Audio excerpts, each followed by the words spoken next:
की माझं वक्तव्य म्हणजे तेच सांगताय ना, आता तेच काय सांगताय, मी राष्ट्रवादीत आहे. आता राष्ट्रवादीचा उमेदवार कोण आहे?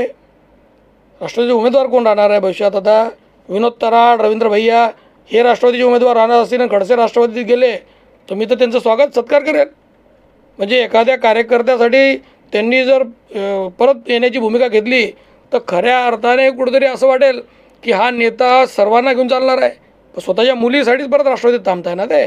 137 करोड रुपयाचा दंड, तो जो दंड होता त्याला स्टे घेतला. तो स्टे घेतल्यानंतर त्याचे बोजे उतरवून घेतले आणि मग आता ते म्हणता की आता माझं काम संपलं, आता मग मी इकडे थांबतो. पण अजून काम संपलं नाही आहे, अजून काम तर खूप बाकी आहे. असं होत नाही. आपल्याकडे म्हणतात ते काम जरो वैद मरो असं काहीतरी आपल्याकडे म्हण आहे ग्रामीण भागात, तशा पद्धतीचं काम झालं आहे. त्यांचं एक मोठा 137 करोड रुपयाचा जो दंड झाला होता त्याला त्यांनी एका दिवसात स्टे आणला. राज्य सरकारने त्याला स्टे दिला.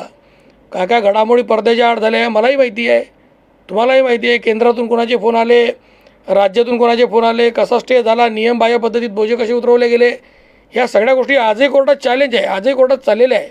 त्याच्यामुळे त्यांना त्यांचं स्वतःचं सोयीस्कर पद्धतीमध्ये कसं फायदा काढून घ्यायचा आणि कसं दुसरीकडे जायचं हा त्यांना त्याचावाला चांगला अभ्यास आहे. त्यात एक्सपर्ट असे खडसे साहेब आहे आणि त्यांचा त्या बाबतीत तर कोणी हात धरू शकत नाही.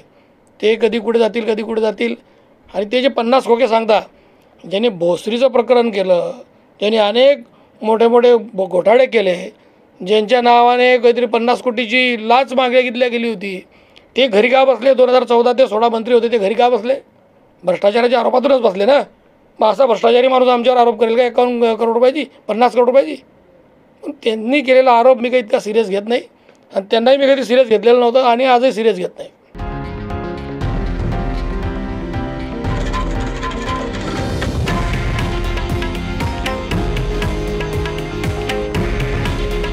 हे आहे देशातील नंबर 1 न्यूज नेटवर्क आणि आपण पाहत आहात TV9 मराठी. काळजी तुमची, हित महाराष्ट्राचं.